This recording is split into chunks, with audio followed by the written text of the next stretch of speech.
ก้อนหินอยู่นะคะบรรยากาศก็จะจริงเวอร์เนาะนะคะวันนี้ก็พามาเที่ยวจุดโมเมนต์ดีๆนะคะบรรยากาศดีๆนะคะเที่ยวทะเลค่ะตอนนี้ร้อนนะหิมะไม่มีนะคะหิมะไม่มีคือหิมะน้อยมากนะคะแล้วก็เขาเรียกว่าอะไรหมดฤดูหนาวแล้วแต่มันก็ยังหนาวอยู่นะคะผมก็พาคาร่ามาเที่ยวทะเลบรรยากาศขึ้นนะคะตอนนี้นะคะด้านหลังไม่ใช่ใครนะคะพอโทมัสนะคะไม่อยากออกกล้องนะคะรีบเดินใหญ่เลยนะคะเดินจำห้าวดูลูกด้วยนะคะคาร่าไม่ยอมดูลูกเลยแดดดีมากเลยนะคะชอบบรรยากาศประมาณนี้นะคะแดดดีบรรยากาศดีนะคะลมแรงนะนกนางนวลกำลังเล่นน้ำนะคะเล่นน้ำหาปลาอยู่นั่นเองนะหาอาหารการกินนะคะมองด้วยนะคะกลัวลูกลงน้ำนะแต่ซาร่าไม่ลงหรอกเขานะคะน้ำทะเลที่นี่เย็นมากๆนะคะขึ้นซัดมาแล้ว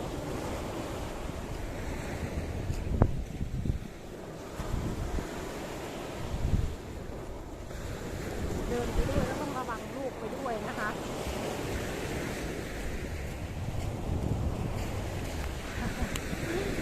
ที่รักของแม่นะคะที่รักนั่นเองตอนแรกก็จะเล่นเอาก้อนหินหน้าขว้างลงตรงน้ำนะสนุกเราก็จะเด็กเนาะตอนเราเป็นเด็กจากบ้านเราไกลทะเลเนาะที่บ้านของร้อยนี่จังหวัดน่านภาคเหนือนะไม่มีทะเลนะคะได้มาทะเลครั้งแรกก็ชลบุรีเนาะพัทยานะคะสมัยเรียนมาทัศนศึกษาที่มันเองนะคะกระโดดไปถึงใหญ่เลยนะคะกระโดดเอาก้อนหินขว้างน้ำนะคะ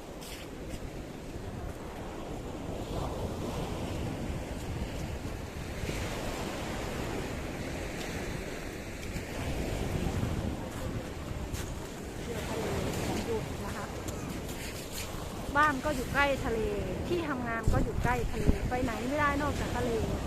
โชคดีอย่างที่บ้านใกล้ทะเลแล้วก็ต้อยก็เป็นคนชอบทะเลนะคะเพราะว่าต้อยเนี่ยเป็นคนจังหวัดน่านนะคะอยู่ที่จังหวัดน่านแต่เล็กจนโตก็เลยแบบ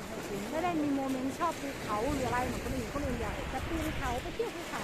แต่สำหรับต้อยเนี่ยนะคะขอให้ได้ไปเที่ยวทะเลนะคะนั่งแบบชิลๆได้ทั้งวันทั้งคืนเลยหนาวไหมคะลูกหนาวไหมคะไม่หนาวคาร่าบอกว่าไม่หนาวมากบรรยากาศดีเวอร์เนาะนะคะวันนี้ไม่ได้มาคุยเรื่องราวของต้อยเนาะนะคะพามาเที่ยวนะคะคาร่าทะเลนะคะก็ได้มีบรรยากาศและโมเมนต์ทางความสุขนะคะบ้านใกล้ทะเลนะคะแดดดีอากาศดีมากหลายๆคนมาอาบแดดเลยทีเดียวนะคะวันนี้นะคะ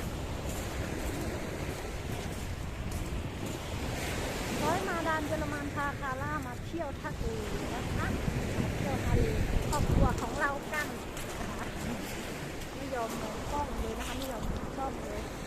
แดดก็ส่องแดดแสงดีมากเลยนะคะ